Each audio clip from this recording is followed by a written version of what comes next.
नमस्कार, रेडियो मणि 9 पर आपका बहुत बहुत स्वागत है। मैं हूं आपके साथ अभिषेक गुप्ता और अब समय हो चला है हमारे वीकली पॉडकास्ट प्रॉपर्टी वाला का। नमन दिल्ली में एक बैंक में नौकरी करते हैं। काफी समय से वो दिल्ली के ही किसी अच्छे इलाके में घर खरीदना चाह रहे थे। नवंबर 2023 में उन्होंने सुना कि दिल्ली डेवलपमेंट अथॉरिटी यानी कि डीडीए लग्जरी फ्लैटों की एक योजना द गोल्फ व्यू कॉन्डोज लेकर आ रही है। बताया गया कि ये डीडीए का अपनी तरह का पहला प्रोजेक्ट है जिसमें सारी पॉश सोसाइटीज वाली सुविधाएं होंगी। नमन की तलाश यहीं पर खत्म हो गई। सरकारी योजना का फ्लैट है तो उनका विश्वास और भी बढ़ गया। फ्लैट की पूरी रकम उन्होंने जमा कर दी, लेकिन उसके बाद जो हुआ उससे वो दंग रह गए। नमन अपना फ्लैट देखने गए तो उन्होंने अपना माथा पकड़ लिया, मानो उनका सपना चकनाचूर हो गया हो। उन्होंने पाया कि यहां पर फ्लैटों का कंस्ट्रक्शन और फिनिशिंग का काम अधूरा पड़ा हुआ है। यही नहीं, दीवारों की टाइल्स जमीन पर बिखरी पड़ी थीं। पाइप्स और तार दीवारों से झांक रहे थे। डीडीए प्रोजेक्ट की असलियत ऐसी होगी इसका उन्हें अंदाजा भी नहीं था। नमन जैसे तमाम आवंटियों ने 8 अप्रैल को डीडीए को लेटर लिखकर द्वारका सेक्टर 19B में इस निर्माणाधीन प्रोजेक्ट में पाई गई ऐसी कमियों की ओर इशारा किया। लोगों को कंस्ट्रक्शन क्वालिटी में दिक्कत नजर आने लगी। अर्धनिर्मित अपार्टमेंट सोसाइटी में प्रवेश करते समय पहली चीज जिसने उनका ध्यान खींचा वो थी दीवार पर लगी टाइल। ये टाइल्स फर्श पर बिखरी पड़ी थीं। उन टाइल्स के नीचे धब्बेदार सीमेंट दिखाई दे रहा था। पाइप्स और लोहे के रीइंफोर्समेंट में जंग लगे हुए थे। कुछ आवंटियों ने आरोप लगाया था कि लग्जरी फ्लैट में पुरानी फिटिंग्स को उपयोग में लाया जा सकता था। इसके अलावा अनफिनिश्ड दीवारों और उस पर प्लास्टर से झांकते बिजली और पानी के पाइप नजर आ रहे थे।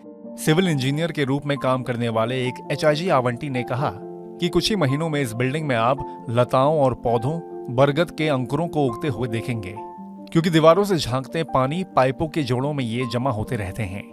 डीडीए के ब्रोशर ने शुरुआत में परियोजना को जून 2024 तक पूरा करने का वादा किया था। अब उसने रेरा को सूचित किया है कि समय सीमा अक्टूबर 2024 तक बढ़ सकती है। इससे लोगों की चिंताएं और बढ़ गई हैं। वहीं डीडीए ने अपने बचाव में कहा है कि गोल्फ व्यू कॉन्डोज की नीलामी से पहले उसे कस्टमर्स को दिखाया गया था। सभी कस्टमर्स ने अपनी पसंद का अपार्टमेंट देखा और फिर चुना।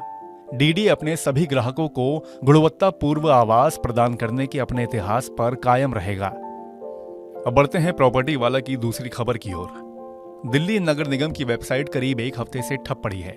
इस वजह से ऑनलाइन प्रॉपर्टी टैक्स का पेमेंट नहीं हो पा रहा है।